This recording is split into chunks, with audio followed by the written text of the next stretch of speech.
11 साल बाद आईपीएल के फाइनल में पहुंची पंजाब की टीम क्वालीफायर 2 में रोमांचक मैच में मुंबई को 5 विकेट से हराया। मुंबई ने पहले बल्लेबाजी करते हुए पंजाब को 204 रनों का लक्ष्य दिया था। पंजाब ने 19 ओवर में 5 विकेट गंवाकर उसे हासिल कर लिया।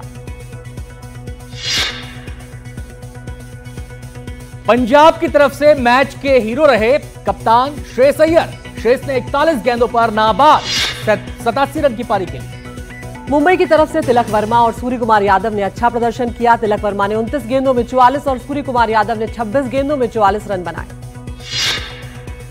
पंजाब के खिलाफ बुमराह का जादू नहीं चल पाया। जसप्रीत बुमराह ने 4 ओवर में 40 रन दिए और एक भी विकेट नहीं ले पाए। अहमदाबाद में मैच में बारिश ने रुकावट भी पैदा की। मैच तय समय पर न होकर 9:45 पर शुरू हुआ। पंजाब 18 साल में दूसरी बार फाइनल में पहुंची है। इससे पहले पंजाब 2014 में लीग के फाइनल में पहुंची थी। फाइनल में पंजाब का सामना बेंगलुरु से होने वाला है। पंजाब बेंगलुरु से क्वालीफायर 1 की हार का बदला लेने के लिए फाइनल में उतरेगी। फाइनल मुकाबला 3 जून को होगा। यह मुकाबला अहमदाबाद के नरेंद्र मोदी स्टेडियम में खेला जाएगा। पंजाब और बेंगलुरु दोनों ही टीमें अब तक खिताब नहीं जीत पाई और इस बार लीग का एक नया चैंपियन बनने जा रहा है। World chess champion D Gukesh ने नॉर्वे चेस टूर्नामेंट में मैग्नस कार्लसन को हराया। अपने चेस करियर में पहली बार कार्लसन को दी मात।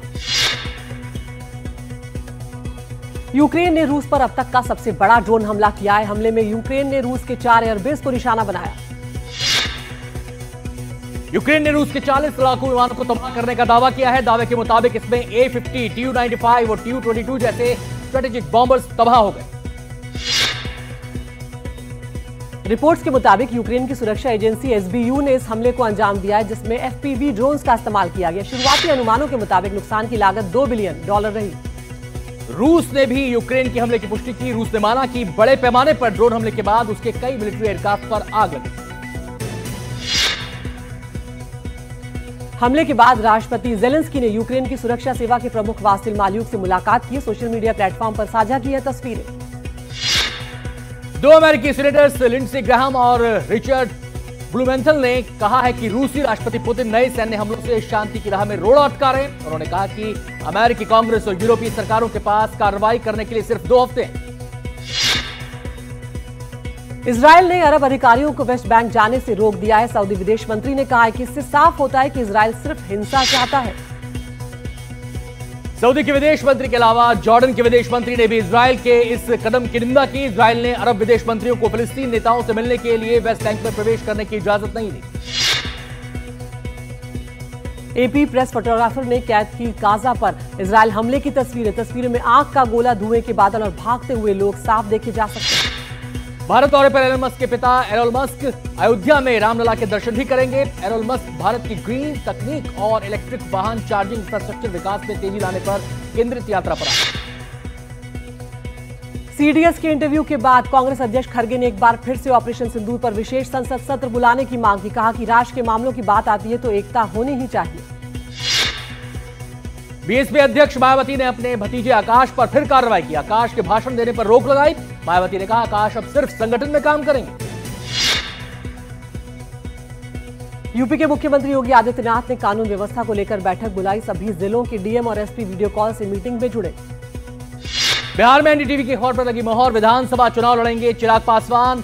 LJP कार्यकारिणी की बैठक में सर्वसम्मति से प्रस्ताव पास। सामान्य सीट से चुनाव लड़ेंगे चिराग पासवान। TMC का गृह मंत्री अमित शाह पर पलटवार। कहा सीमा सुरक्षा BSF की जिम्मेदारी है जो केंद्र सरकार के अधीन काम करती है। अमित शाह ने पश्चिम बंगाल सरकार पर घुसपैठ को बढ़ावा देने का आरोप लगाया था। बीजेपी नेता शुभेंदु अधिकारी का बड़ा बयान। कहा मुर्शिदाबाद दंगों के दौरान लोगों पर हुए हमलों का बदला लिया जाएगा और पार्टी उन लोगों को सबक सिखाएगी जिन्होंने लोगों की हत्या की साजिश की। कश्मीर में पहलगाम हमले में मारे गए आदिल हुसैन के परिवार से मिले असम के कृषि मंत्री अतुल बोहरा। परिवार से मिलकर उन्होंने अपनी संवेदनाएं व्यक्त की। उत्तर प्रदेश के जौनपुर में कूड़े के ढेर में मिला पूर्व युवा कल्याण अधिकारी का शव पर शरीर के कई हिस्सों में चोट के निशान। पुलिस मामले की जांच कर रही। पंजाब की फरीदकोट में बस और बाइक की टक्कर में 3 लोगों की जान चली गई। पंजाब रोडवेज की बस से टकराई थी मोटरसाइकिल। पंजाब के मोगा में पूर्व पार्षद ने खुद को गोली मारकर आत्महत्या की। अपनी लाइसेंसी बंदूक से मारी गोली। परिजनों के मुताबिक मानसिक तनाव के चलते उठाया कदम। जांच जारी। अमृतसर में आतंकवाद और जबरन वसूली के मॉड्यूल का भांडाफोड़। पुलिस ने 2 लोगों को किया गिरफ्तार। ये मॉड्यूल पाकिस्तान के आईएसआई समर्थित बब्बर खालसा इंटरनेशनल के एक सदस्य से जुड़ा हुआ था। भोपाल में रेलवे अस्पताल में मुख्य चिकित्सा अधीक्षक और चीफ ऑफिस सुपरिटेंडेंट के बीच हाथापाई। सीसीटीवी में कैद हुई तस्वीर। दोनों ने थाने में दर्ज कराई एफआईआर। ग्वालियर में 2 अज्ञात चोरों ने घर के बाहर से की बुलेट चोरी। सीसीटीवी में कैद हुई घटना। सीसीटीवी के आधार पर जांच में जुटी है पुलिस। सीहोर में बस लेट होने से नाराज युवकों ने की बस स्टाफ से मारपीट। पुलिस ने 3 युवकों के खिलाफ मामला दर्ज किया। मारपीट का वीडियो वायरल है। मध्य प्रदेश के सीधी में विधवा महिला और बेटी पर हमला हुआ। 1 दर्जन नकाबपोश बदमाशों ने बरसाई लाठियां। जमीनी विवाद बताया जा रहा है कारण। बेंगलुरु में बस ड्राइवर ने जानबूझकर मारी महिला को टक्कर। बाल बाल बची महिला की कार पर टक्कर लगने से हुआ था विवाद। मामला दर्ज कर कार्रवाई शुरू हो गई।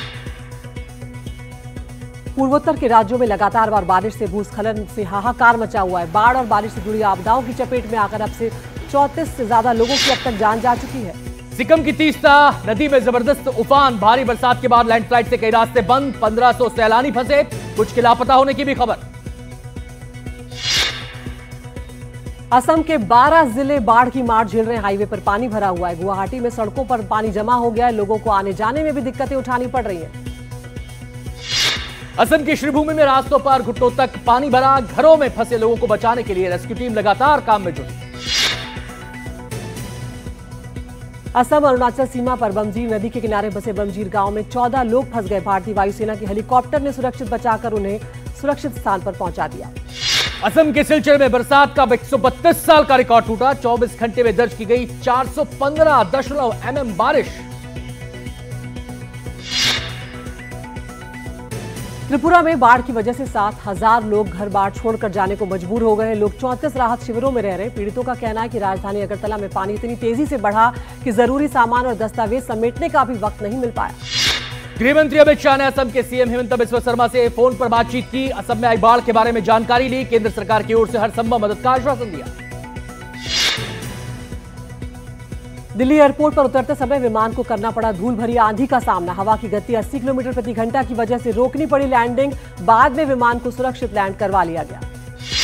झारखंड के धनबाद में दामोदर नदी में नहाते समय फंसे 5 छात्र। 3 छात्रों को स्थानीय लोगों ने बचाया। 2 छात्र तेज नदी के बहाव में बह गए। दोनों के शव बरामद किए गए। चमोली में हेमकुंड साहिब में जबरदस्त बर्फबारी हुई है। बर्फबारी से तापमान में भारी गिरावट भी दर्ज की गई है। ग्रीन कॉरिडोर बनाकर गाजियाबाद से दिल्ली के फोर्टिस अस्पताल तक पहुंचाया गया हार्ट। सिर्फ 19 मिनट में तय की 17 किलोमीटर की दूरी। इस तेजी के काम करने की वजह से मरीज की जान बच गई। पूर्व बॉलीवुड अभिनेत्री और किन्नर अखाड़े की महामंडलेश्वर ममता कुलकर्णी संभल के कल्की धाम पहुंची। पुजारियों ने मंत्रोच्चार से उनका स्वागत किया।